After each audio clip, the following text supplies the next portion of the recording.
កូនណាម៉ែដែលពោពុះកូនគុណច្រើនផ្ទួនកូនគ្មានអ្វីសងកូនខ្លាំងណាស់បីបាច់ថ្នាក់ថ្នមកូនឲ្យផ្សងបានជួបម៉ែទៀតកូនណាម៉ែតែងលើកលែងទោសលើករាល់កំហុសឥតបីឃ្លៀងឃ្លាតកូនឲ្យម៉ែចិត្តមិនចង្អៀតកូនម្ដងទៀតហើយណាអ្នកម្ដាយកូនឲ្យម៉ែតែងនៅខាងកូន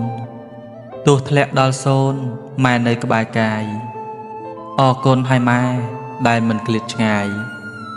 កូនអ្នកម្ដាយជាទីគោរពកូនឲ្យម៉ែដែលស្ដីប្រដៅកូនដែលនៅ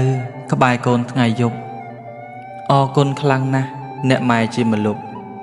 កូនម៉ែសពគ្រប់ចាំមិនភ្លេចឡើយកូនអ្នកម្ដាយកាយកាន់ក្រសោបអ្នកម្ដាយប្រឹងអោបទើបកូនបានស្បើយប្តេកខ្លួនដេកទៅផ្លូវម្ដាយកូនកើយឈ្នះអស់មាហើយព្រោះព្រះឃុំក្រង